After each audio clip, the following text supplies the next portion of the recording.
Hello दोस्तों, जैसा कि हमने पिछले एपिसोड में देखा था कि साउ क्लैन का दाऊदी ब्लड लाइन इनहेरिट करने के लिए ब्लड पूल में एंटर किया था। वहाँ पर ऑर्डिनरी ब्लड निकालने के बाद जब साउन की बॉडी के अंदर दाऊदी ब्लड डाला जा रहा था, तब Asian dragon Phoenix blood line साउ क्लैन की ब्लड लाइन को रोकने लगती है। तब सोनर हेल्प करने के लिए आगे आती है और गू क्लैन का ब्लड लाइन डालती है, जिससे साउ क्लैन और गू क्लैन का ब्लड लाइन मर्ज होकर फिर एक नया दाऊदी ब्लड लाइन बनाने लगता है। साउन का डीएनए चेंज होने लगता है और फिर हम देखते हैं क्योंकि साउन के अंदर दाऊदी ब्लड लाइन जा रहा है, तो साउन पूरा डीएनए ही चेंज हो गया। डीएनए में मेजर चेंजेस इसीलिए भी आ रहे हैं क्योंकि अब इसमें एक मैजिकल बीस्ट का भी ब्लड एंटर कर गया है, पर यह प्रोसेस इतना ज्यादा आसान नहीं होने वाला है। यहाँ पर डीएनए ब्रेक होता है और साउन जोर से दर्द से चिल्लाता है। साउन और सोनर दोनों ही घबराकर साउन को देखते हैं। हम लोग साउन को देखते हैं जो कि मरने की सिचुएशन में आ गया था। हम लोग साउन की कॉन्शियसनेस माइंड के अंदर है, जहाँ पर चारों ओर बस दाऊदी ब्लड लाइन बिखरे हुए हैं। साउन हार मानने वाला था, उसका बॉडी उसे सपोर्ट नहीं कर रहा था। तभी साउन के सामने उसके फादर का इमेज अपीयर होता है। साउन अपने फादर को याद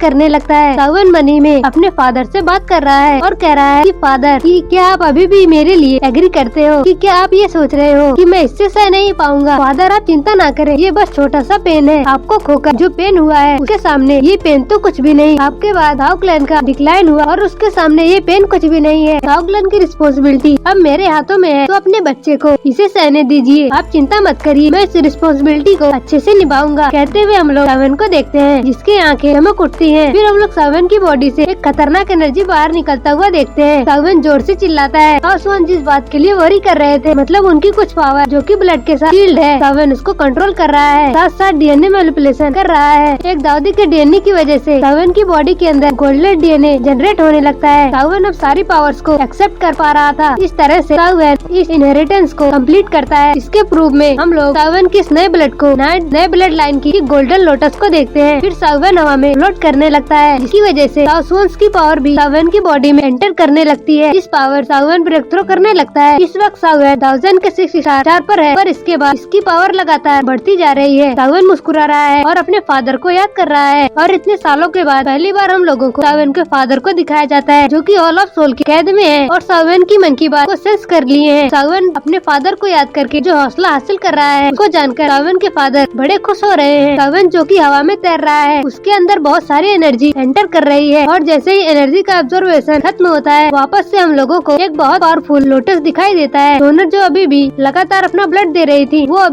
भी अब रुक जाती है, क्योंकि साउन अपनी मैक्सिमम पावर अचीव कर लिया है। सोनर कहती है कि सीनियर साउन, मैं अपनी ब्लड लाइन का बस इतना ही पावर निकाल सकती हूँ। अगर मुझे ज्यादा पावर साउन को देने की कोशिश करूँ तो मेरे ब्लड लाइन का क्वालिटी डिप्रिशिएट हो जाएगा और मेरे क्लैन को इस बात की खबर पड़ जाएगी, और अगर उन्हें पता चल गया कि मैंने साउन के लिए ऐसा किया है, तो साउन के लिए फिर आगे जाकर हमारे क्लैन के लिए सिचुएशन और ज्यादा अनफेवरेबल हो जाएगी। साउन सोनर की बात को समझते हैं और फिर से हाथ जोड़कर ग्रीट करते हुए कहते हैं कि सोनर, ये काफी है, तुम्हारा बहुत बहुत शुक्रिया, और अगला स्टेप और हमें बस यहाँ पर इंतजार करना है। जब तक साउन यहाँ की सारी एनर्जी को ऑब्जर्व न कर ले, इस चीज में अभी काफी समय लगेगा। तो सोनर, तुम भी जाओ, तुम भी यही कहीं बैठकर कल्टीवेट करो। और वैसे ही साउन एनर्जी ऑब्जर्व करता है, सोनर अपना कल्टीवेशन करती है। सोनर के लिए भी इस जगह पर कल्टीवेशन करना बहुत ही ज्यादा फायदा करता है। पर यहाँ से सीन शिफ्ट होकर हम लोगों को गू रियलम को दिखाया जाता है। गू रियलम में सोनर के फादर दिख रहे थे। उन्हें समझ में आ गया था कि कोई तो उन्हें याद कर रहा है। गू युआन सोनर को याद कर रहे हैं और कहते हैं कि पता नहीं सोनर हेवनली टॉम में क्या कर रही होगी। थोड़ा सा डेंस हो रहे हैं कि कहीं साउन सोनर को कुछ नुकसान न पहुंचा दे, और कह रहे हैं कि साउन कुछ भी गलत मत करना। अब देखते ही देखते और 1 साल बीत जाता है। साउन जो कि आराम से अपनी एनर्जी ऑब्जर्व कर रहा है, फिर अचानक से ही साउन की बॉडी के अंदर से रिपल्स निकलने लगती हैं, जो कि इस पूरे पूल में हलचल ला देते हैं। ये समय साउन के ब्रेक थ्रू करने का था। सोनर अपना कल्टीवेशन करके उठ गई हैं। वो साउन को देख रही हैं, क्योंकि ये बहुत क्रिशियस समय है। साउन की एनर्जी की वजह से साउन की बॉडी अचानक से ही एक हायर क्लास में ब्रेक थ्रू करने वाली है। साउन के अगल बगल स्पेस में क्रैक आने लगते हैं, ऐसा कि जैसे साउन बांगसंग लेवल पर ब्रेक थ्रू करने वाला हो। सोनर थोड़ा टेंस हो जाती है, क्योंकि साउन की एनर्जी इस वक्त 1000 के 9 स्टार के पीक पर पहुंच गई है। अगर साउन इसे कंट्रोल नहीं किया तो ये साउन को बहुत ज्यादा हार्म कर सकती है। साउन बताते हैं कि सोनर, साउन की बॉडी में जो एनर्जी है वो अभी भी बहुत ज्यादा डेंस है, और हाँ, इसे कंट्रोल करना बहुत ज्यादा मुश्किल है। पर मुझे लगता है कि साउन की जो स्ट्रॉन्ग विल पावर है, साउन उसको सप्रेस करने